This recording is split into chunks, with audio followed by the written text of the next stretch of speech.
Good morning, very good morning to all of you. Dear students, my name is Dr. प्रकाश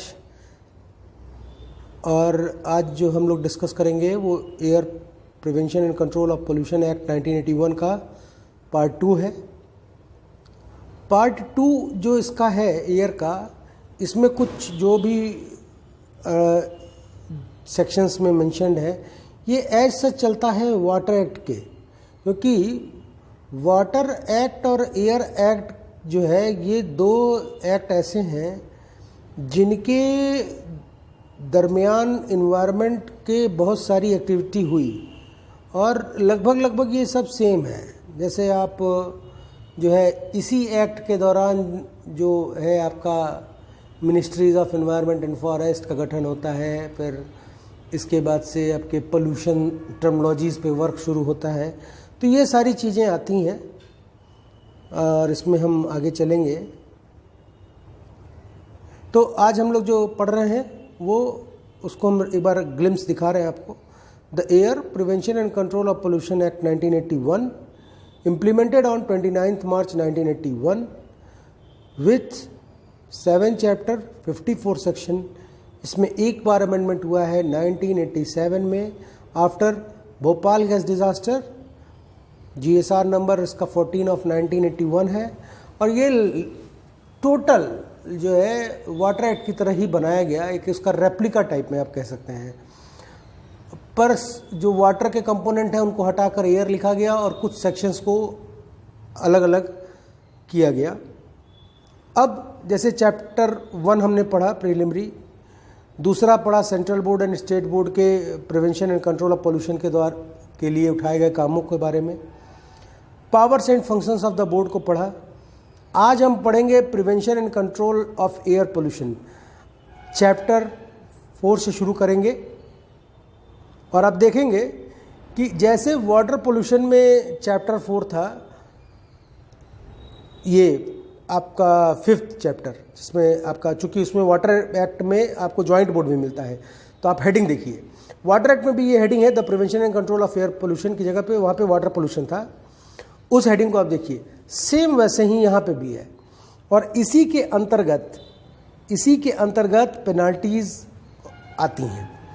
अब section 19 कहता है chapter 4 का, power to declare air pollution control area.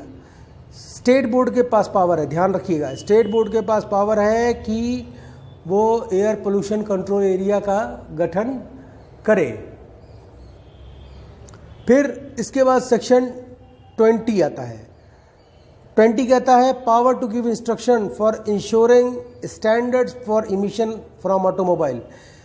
Power to give instruction देने का अधिकार आपने पढ़ा था प्रीवियस वीडियो में, सेंट्रल गवर्नमेंट के पास भी है और स्टेट गवर्नमेंट के पास भी है। और ये दोनों ही बोर्ड्स जो हैं ये इंस्ट्रक्शन गवर्नमेंट को देती हैं और फिर वही गवर्नमेंट इसको जारी करता है। तो ये प्रोसीजर्स जो हैं ये टोटल आपका रिमेडिएशन के लिए है, क्योंकि एयर के केस में क्या है ना, एक बहुत बड़ा डिमेरिट है। डिमेरिट ये है कि अगर हम एयर पोल्यूशन को ऑन द पॉइंट सोर्स नहीं रोकते हैं, मतलब वो जहाँ से जनरेट हो रहा है, तो फिर वो जब पॉइंट सोर्स से निकलकर वायुमंडल में पहुँच जाएगा ना, तो उसको कंट्रोल करना जो है वो बहुत ही ज़्यादा मुश्किल है, उसका ट्रीटमेंट मुश्किल है। अब जैसे मैंने भोपाल गैस का एग्जांपल दिया था, MIC रिलीज़ हुई थी, एक तो वो दिसंबर का महीना, ऊपर से ठंडी, तो ठंड में क्या होगा कि एटमॉस्फेयर जो होता है वो वायुमंडल में टेम्परेचर कम होने से प्रेशर हाई होता है। तो जब प्रेशर हाई रहेगा तो क्या होगा कि आपका सारा का सारा एटमॉस्फेयर कंडेंस फॉर्म में रहेगा। तो ये कंडेंसेशन के कारण, एटमॉस्फेयर के कंडेंस होने के कारण जो एयर पोल्यूटेंट था MIC वो ज़्यादा दूर तक नहीं जा पाया, वरना ये बहुत बड़ा डिज़ास्टर क्रिएट कर सकता था। भोपाल के अगल बगल के इलाकों को भी वो प्रभावित कर सकता था, क्योंकि उस दौरान जो हवा का डायरेक्शन था वो शहर की तरफ ही था और वो नियर बाई के इलाकों को बहुत बुरी तरह प्रभावित करता। तो ये सारी चीज़ें, पर्टिकुलर एक जोन है जहाँ पर ट्रैफिक के कारण बहुत ज़्यादा पोल्यूशन हो जा रहा है, जहाँ पर ओवर ट्रैफिकिंग हो रही है, या जैसे कोई मार्केट है जहाँ पे बहुत ज़्यादा पोल्यूशन होता है, जैसे आप दिल्ली के किसी प्लेस पे देखें, कैनाट प्लेस टाइप में, ठीक है, या आप जो बेंगलोर है, आप मेगा सिटीज़ में जाएं तो वहाँ पे देखें कि पर्टिकुलर एक जगह पे जाम लगता है। हर शहर में ये कहानी होती है, जाम लगने के कारण वहाँ पे जो है पोल्यूशन लेवल शाम के समय और सवेरे के समय बढ़ जाता है। तो उस एरिया को कैसे पोल्यूशन कंट्रोल को मिटिगेट करें, कैसे हैंडल करें, उसका क्या इंस्ट्रक्शन होना चाहिए, इसकी जानकारी में मदद करता है सेंट्रल बोर्ड, स्टेट बोर्ड और इंफॉर्मेशन स्टेट गवर्नमेंट और सेंट्रल गवर्नमेंट को दी जाती है। क्योंकि अब देखिए स्टेट गवर्नमेंट का इन्वॉल्वेशन क्यों हो रहा है और गवर्नमेंट का इन्वॉल्व इसमें क्यों हो रहे हैं, क्योंकि लॉ तो इन्वायरमेंट का है पर इसको इनैक्ट जो है करना है, लागू जो करना है, इस लॉ का जो एक्शन प्लान होगा वो सिविल ज्यूरिसडिक्शन में होगा। तो सिविल ज्यूरिसडिक्शन में जो है वो आपका जो न्यायपालिका है उसका काम करने का, तो गवर्नमेंट के थ्रू वो काम होगा उसमें, इसीलिए इसमें गवर्नमेंट का इन्वॉल्वमेंट बहुत ज़रूरी है और गवर्नमेंट इन्वॉल्व रहती है। एयर एक्ट में मैंने बताया था central board, state board, joint आपका सेंट्रल गवर्नमेंट, स्टेट गवर्नमेंट, ये चारों एक साथ मिलकर वर्क करते हैं, चारों के चारों एक साथ मिलकर। फिर सेक्शन 21 कहता है restriction on use of certain industrial plants. कुछ इंडस्ट्रियल प्लांट्स ऐसे हैं जो कि हैवी पोल्यूशन कर सकते हैं या कर रहे हैं, जो बियॉन्ड द पैरामीटर्स जा रहे हैं, तो उनके ऊपर रिस्ट्रिक्शन लगाना ये गवर्नमेंट का काम आता है। अच्छा, आपको एक चीज़ यहाँ पे और मैं फिर से बता दे रहा हूँ कि ये जितने भी क्लासेस मैं आपको पढ़ा रहा हूँ एयर एक्ट के, वाटर एक्ट के और जो भी एक्ट अभी आगे आएगा, ये सारे एक्ट आपके एग्ज़ाम के बेसिस पे हैं। एग्जामिनेशन पॉइंट ऑफ व्यू से इसको मैं बनाया है कि ऑल ओवर इंडिया जितने भी बच्चे हैं, अगर वो इन्वायरमेंटल लॉ पढ़ रहे हैं, चाहे वो लॉ का बच्चा हो, चाहे इन्वायरमेंटल का साइंस का बच्चा हो, ये सबके लिए कॉन्साइज नोट्स है। इसमें आप घटा बढ़ा सकते हैं, you are free to make your own notes, but आपको जानना पूरा चाहिए क्योंकि क्वेश्चंस तो पूरे में से आते हैं, कहीं से भी पूछ सकते हैं। कहीं कहीं के पेपर में तो कहता है कि लॉ का जो है आपको वाटर एक्ट चैप्टर 4 को डिस्क्राइब करिए, तो you should know about the chapter 4 before going through it for the answering the question holding marks of 10 और 20. So it should be necessary to understand the each and every point of the law. The section 21 says about that restriction on the use of certain industrial plants. The government should be opt this policy and opting this policy of use of certain industrial plants which are not been legal or unauthorized or producing much more pollution as compared to the other one which are in parameters. So these industries must be restricted and must be banned under law, and the owner and the occupier of the premises must be in the grip of NGT so that they can be penalized with certain fines and imprisonments. Section 22 says about that the person carrying on industry allow emission of air pollution in excess of a standard down by the state. कोई भी person यदि industry चला रहा है, आप केवल इतना ही heading डालो, person, section 22, person carrying on industry. कोई भी पर्सन अगर इंडस्ट्री चला रहा है तो ही और she should not or never be allowed to release pollution beyond the permissible limit given by the state government or the prescribed by the state board. आप beyond the limit के आप नहीं कर सकते हैं, इमिट नहीं कर सकते हैं पोल्यूशन, क्योंकि हर चीज़ का एक पैरामीटर है। देखिए कहते हैं ना कि बूंद बूंद से सागर बनता है। आप ये मत सोचिए कि आपकी धरती बहुत बड़ी है तो आपका एयर पोल्यूशन क्या इम्पैक्ट डालेगा। It just work on the butterfly effect. You are polluting on north hemisphere at 30 degree and your pollutant start hitting our poles. If you are polluting in southern hemisphere at 30 degree, the entire air pollutant hit the poles and massive melting of icebergs took place as a part of global warming at different latitudes on this planet. So that we must care about others, because as per Mahatma Gandhi says that in his Gandhian philosophy of environment, the nature has everything to fulfill your need, but it is nothing to fulfill your greed. So we have to understand the sustainability of the environment, and the entire propaganda of developed nation and the resource which is improperly and unequally distributed, which might be go or take the world in the scenario of third world war, depending upon the resources, as we already discussed in the previous videos on water. So if any person is carrying the pollutant beyond the limits, it might be dangerous for the government as well as the local nearbys.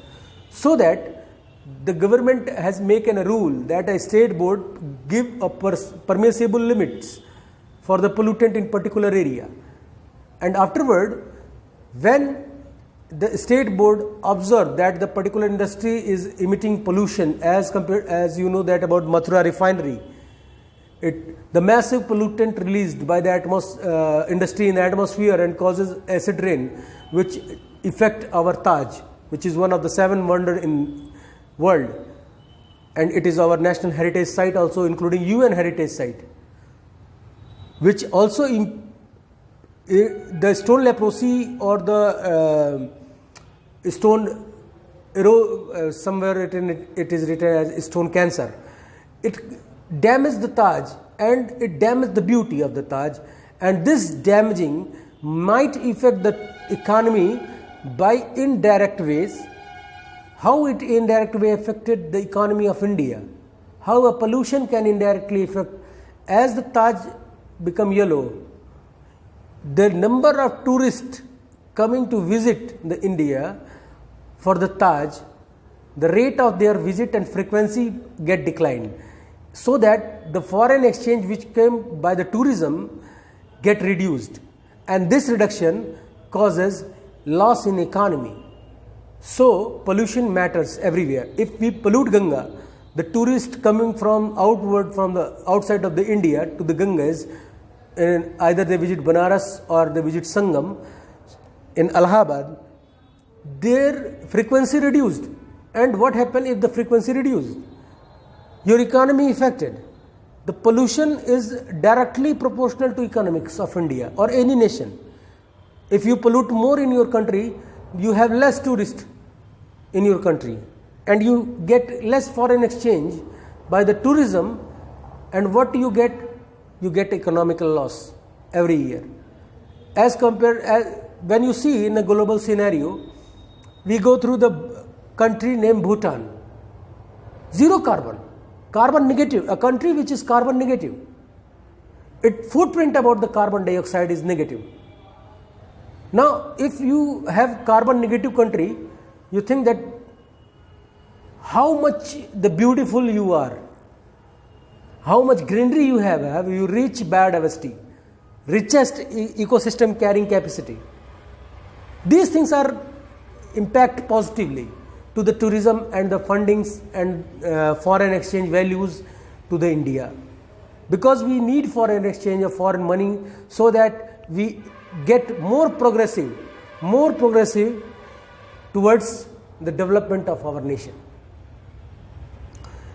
Next is section 24, power of entry and inspection. जैसे कि water act में था, similarly industry में कभी भी inspect कर सकता है, कभी भी बोर्ड जो है वो अपना एंट्री कर सकता है इंस्पेक्शन के लिए. एंट्री और इंस्पेक्शन के लिए रूल्स में भी है बहुत बढ़िया प्रोसीजर, अपॉइंटमेंट ऑफ अथॉरिटीज़ के लिए. तो इसमें क्या है कि जैसे किसी को अपॉइंट कर दिया, मैंने बताया था, किसी को अपॉइंट कर दिया कि आप जाके सैंपल ले आओ, तो वो बोर्ड का पर्सन के अंतर्गत आएगा. और ये जो बोर्ड के पर्सन के अंतर्गत आएगा तो वो बहुत ही सिग्निफिकेंट रोल प्ले करेगा। अगर आपने उसको टच किया, हिट किया, मारा पीटा तो पेनल्टी लग सकती है टोटल, क्योंकि वो पूरा का पूरा उसका एक्शन जो होगा वो भाई वो बोर्ड के रिकमेंडेशन पे आया है। मान लीजिए कि आपके रिकमेंडेशन पे आपने किसी को भेजा, मैंने एक एग्जांपल दिया था, मान लीजिए आपने किसी को अपॉइंट किया पानी लाने के लिए, आप उसको सैलरी देते हो, ठीक है। अब वो पानी लेकर आ रहा है या पानी लेने जा रहा है तो वो आपके अपॉइंटमेंट के थ्रू जा रहा है, माने permission already granted during his appointment. आपने इसको अपॉइंट करते ही वो परमिशन दिया है जिसके थ्रू वो वर्क करेगा। यही सब रूल में डिस्कस होगा। अब एयर एक्ट के बाद से हम, ये लास्ट वीडियो है एयर एक्ट का, इसके बाद से हम जो है वाटर रूल और एयर रूल पढ़ेंगे। सेक्शन 25 कहता है कि power to obtain information. Boards are very frequently authorized to obtain any information from any industry, from either they want audit data, either they seeking about the data of chemicals or data record of treatment or data record of STPs, ETPs, WTPs, whatsoever they required, they must collect the data, and this data is used for maintaining the records of the board, because they have to produce the records in both the House of Parliament. In upcoming slide you going to see how these records were kept. Now section 26, the power to take sample of air or emission and procedure be followed in connection with. अब section 26 कहता है कि अभी तो आप 24 पे entry कर रहे हो, फिर ऑब्टेन इंफॉर्मेशन कर रहे हो, अब सैंपल ड्रॉन करना है। तो एयर का सैंपल जो है हाई वॉल्यूम एयर सैंपलर से या थंबनेल से या साइक्लोन इलेक्ट्रोस्टैटिक प्रेसिपिटेटर का, जहाँ का भी वो मटेरियल चाहेंगे बोर्ड, वो सैंपल कलेक्ट करेगा और सैंपल कलेक्ट करने के बाद से वो प्रोसीजर्स को फॉलो करेगा। फिर रिपोर्ट सेक्शन 27 है, कहता है कि report of result for the analysis जो है वो भेजा जाएगा, और इसमें लिखा है कि किस सैंपल का, जो सेक्शन 26 में लिया गया है। सैंपलिंग का भी एक प्रोसीजर है, जैसे जब सैंपल लेते हैं तो उसमें एक फॉर्मेट होता है, फॉर्मेट को भरते हैं। फॉर्मेट में है कि आपका name of the person taking sample, जैसे आप एग्ज़ाम फॉर्म भरते हैं उसी तरह एक फॉर्मेट होता है, उसमें नेम, डेट, टाइम, प्लेस, एक कोई आपका जो है लैंडमार्क या कोई सिंबॉलिक वहाँ का इलाके का जोड़ना होता है।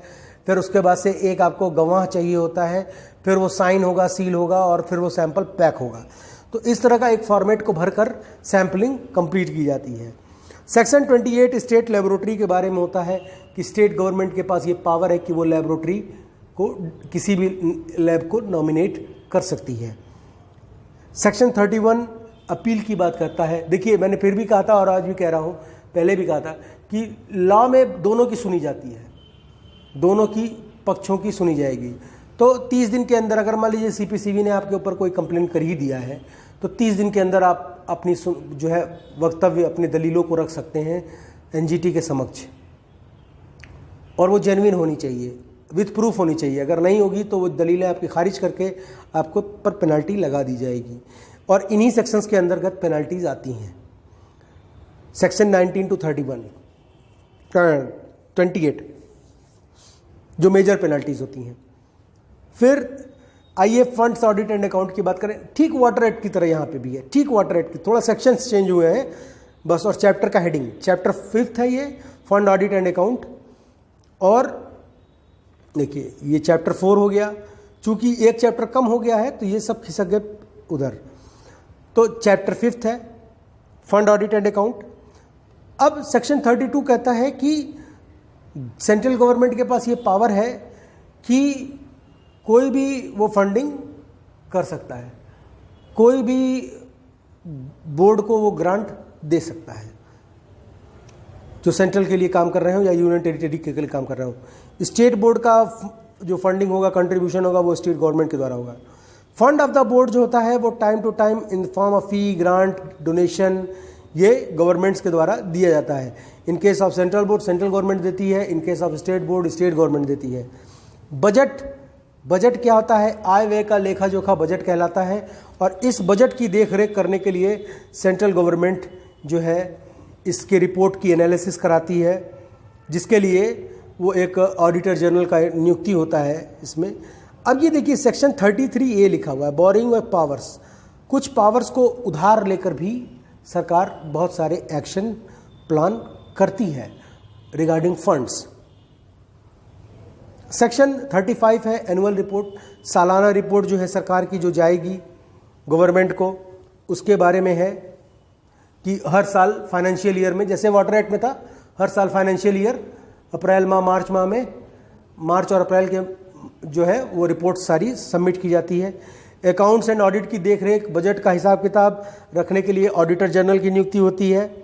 और ये ऑडिटर जनरल जो होता है ये सारे रिपोर्ट्स को सेंट्रल गवर्नमेंट के वो both the house of parliament रखता है, लोकसभा राज्यसभा, और स्टेट गवर्नमेंट के केस में ये स्टेट लेजिस्लेटिव असेंबली को रखा जाता है। ध्यान रखिएगा, स्टेट में लेजिस्लेटिव असेंबली होती है और सेंटर में लोकसभा और राज्यसभा होती है।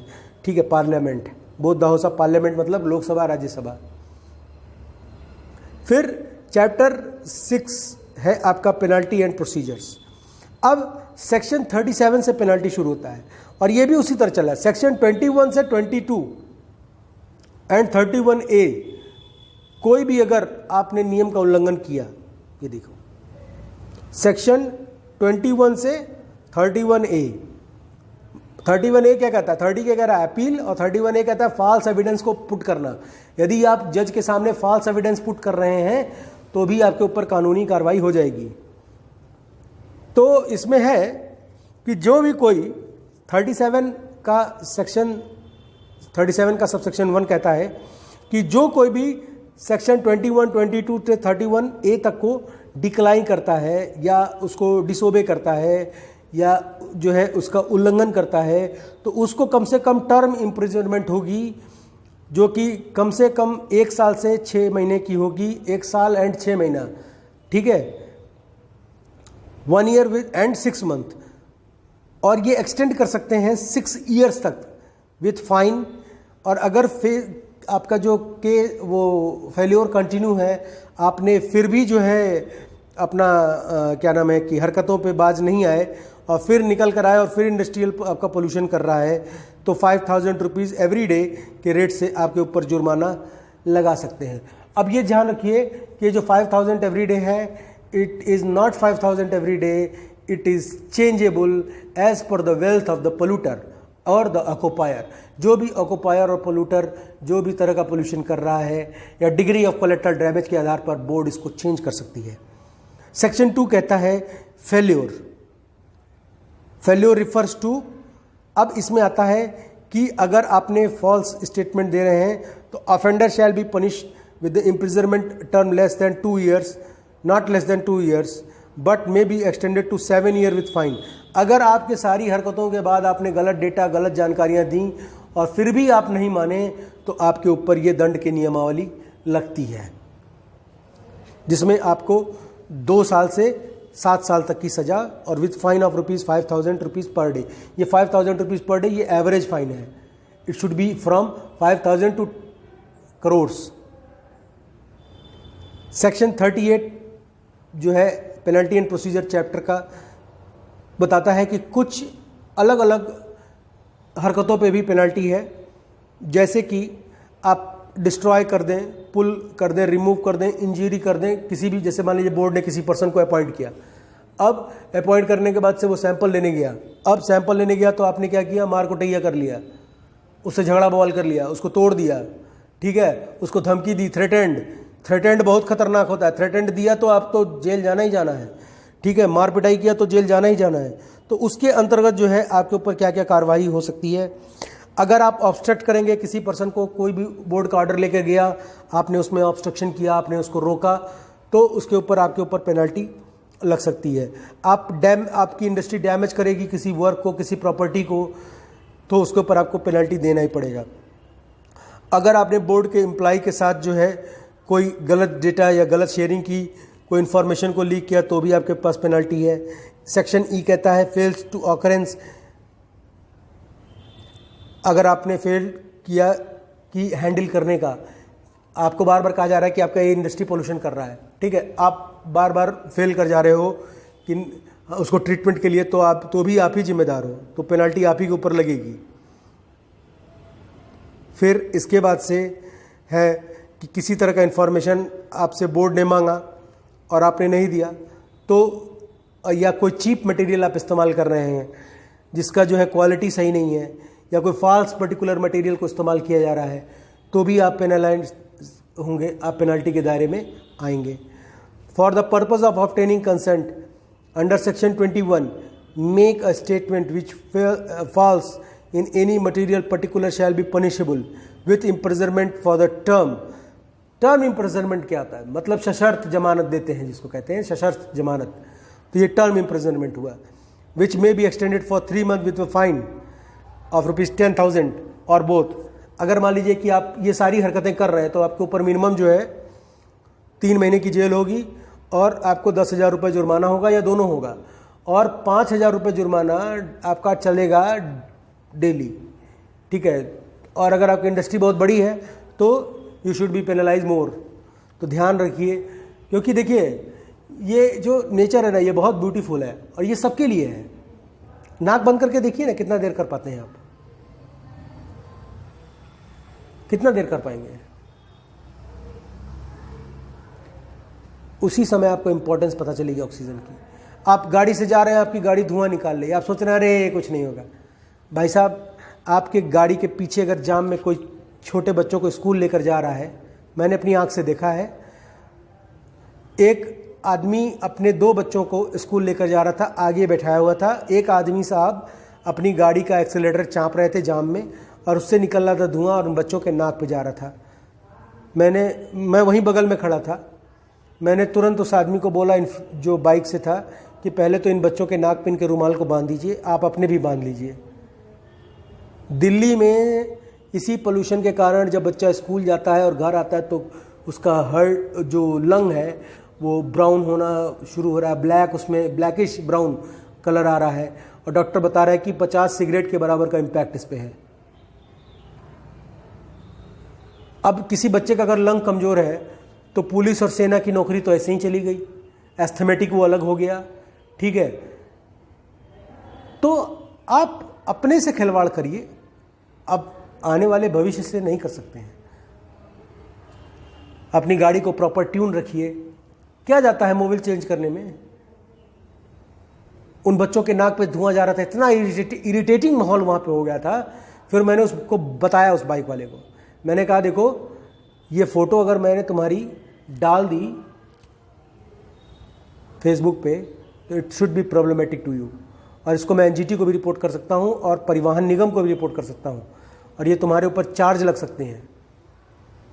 ये गलत तरीका है, इसको ट्यून कराओ। ये देखो बच्चे, अगर यही बच्चे तुम्हारे होते तो क्या करते तुम। खैर उसको अपनी गिल्ट का एहसास हुआ, वो गाड़ी को साइड लगाया, और उम्मीद करता हूँ कि ठीक ही करा लिया होगा। तो इस तरह की हरकतें हम छोटे से छोटे स्टेप को उठाएं। अगर कोई ज़रूरी नहीं है कि हमको बहुत बड़ा ट्रीटमेंट प्लांट लगाना है एयर के लिए, तो हम छोटे छोटे स्टेप्स को उठाएं और हम अपने पोल्यूशन को कम कर सकते हैं। हम अपने पोल्यूशन को कम कर सकते हैं। घर में गमले में लगाए पौधे आपके पोल्यूशन को नहीं कम कर सकते, ये जान लीजिएगा। बहुत ज़्यादा पोल्यूशन को नहीं एब्जॉर्ब कर पाएंगे, पोल्यूटेंट को। ये सब 100 पीस के होते हैं। आपके इंटरनल एयर पोल्यूशन को ठीक कर सकते हैं, इंटरनल एयर को सुधार सकते हैं, बाहरी एयर को बहुत मिनिमम तक करते हैं। जितना बड़ा पेड़ उतना ज़्यादा पोल्यूशन को एब्जॉर्ब करने की उसमें क्षमता। अब आप छोटा सा पेड़ लगाइए, सोचिए, कहिए कि जो है पोल्यूशन एब्जॉर्ब कर रहा है, पोल्यूशन ठीक कर रहा है। अरे भाई, पेड़ का तना देख रहे हैं आप देखिएगा, पेड़ का तना, जितना तना मोटा उतना उसने पोल्यूटेंट को सोखा। ये सिंपल फंडा जान लीजिए। जितना लंबा और जितना तना उसका मोटा, बेसल कवर एरिया जितना बड़ा होता है। इकोलॉजी में हम लोग प्रैक्टिकल कराते हैं एनवायरमेंट साइंस में। बेसल कवर एरिया जो है ये एनवायरमेंट का प्रैक्टिकल है, हालांकि अब तो बहुत लोग कराते हैं, पर बेसल एरिया की थिकनेस जो होती है वो इसीलिए होती है कि पोल्यूशन जो है वो कितना एब्जॉर्ब कर रहा है। जितना वो कार्बन एब्जॉर्ब करेगा उसका बेसल कवर एरिया उतना बढ़ता चला जाएगा। अब आप पतला सा नीम का पेड़ लगा दीजिए और कहिए कि नीम प्लांट लगा दिए हैं, वो पोल्यूशन सोख रहा है, तो नहीं जी। सरकार ने क्या कहता है, शादी की एक उम्र होती है, ठीक है, वोट देने की एक उम्र होती है, उसी तरह पेड़ की भी एक निर्धारित उम्र होती है, उसके बाद से वो पोल्यूशन को ज़्यादा मात्रा में सक करना शुरू करता है, एब्जॉर्ब करना शुरू करता है। ये टेक्निक, ये चीज़ है नेचर, ये नेचर का टूल है पोल्यूशन को ठीक करने के लिए। और आप डिवाइसेस जितने भी लगा लें, इतने बड़े ब्रह्म जो है एटमॉस्फेयर में वर्क नहीं करने वाला। फिर चैप्टर 7 है मिसलेनियस। हर लॉ का लास्ट चैप्टर मैंने बताया था मिसलेनियस होगा। और second last ball water act में भी बताया था, इसमें भी है। सेकंड लास्ट बॉल क्या होगी, section 53। Section 53 power of central government to make rule, और section 54 power of state government to make rule. बस आपको इतना ही लाइन लिखना है कॉपी में, power of central government to make rule, power of state government to make rule. हर law का लास्ट चैप्टर मिसलेनियस होता है, अगर चैप्टर वाइज उसमें है। और लास्ट सेक्शन जो होता है वो होगा स्टेट गवर्नमेंट के पास पावर टू मेक रूल, और सेकेंड लास्ट सेक्शन होगा सेंट्रल गवर्नमेंट के पास power to make rule. Section 47 इसमें मैंने ऐड किया है, जैसे वाटर एक्ट में भी ऐड किया था, कि power of central government to supersede state board. State board के कुछ कानून को अगर गवर्नमेंट को लगता है कि इसको हम सुपरसीड कर सकते हैं तो वो कर सकता है, उसके पास ये पावर होता है, इनहेरेंट पावर होता है कि टू सुपरसीड द जो है आपका स्टेट बोर्ड को, स्टेट बोर्ड के कुछ नियमों को वो ना माने, इसके पास उसकी, आप कह सकते हैं कि जैसे आपका फंडामेंटल राइट है वैसे ही उसका भी एक फंडामेंटल राइट है। एक वीडियो है फंडामेंटल राइट्स पे, उसको भी मैं अपलोड कर दूंगा। और अब नेक्स्ट जो है हम लोग पढ़ेंगे वाटर रूल और एयर रूल, इन दोनों के बारे में। कोशिश करूंगा कि वो रूल्स ज़्यादा बड़े हैं पर उसको मैं आपके इसी 20 नंबर के अकॉर्डिंग में ले आऊँगा, पर कवर सारा चीज़ करूँगा। तो अगर अच्छा लगा होगा तो लाइक शेयर कर दीजिएगा, और ये क्या हो गया, तो इसको सब्सक्राइब कर दीजिएगा, लाइक शेयर कर दीजिएगा, अच्छा लगा होगा तो। एयर एक्ट, और एयर एक्ट पार्ट 1 देखने के बाद ही इसको देखेंगे, वो सब आई बटन में आपके आ जाएगा। और अपने नोट्स आप बनाते रहिए। Thank you very much.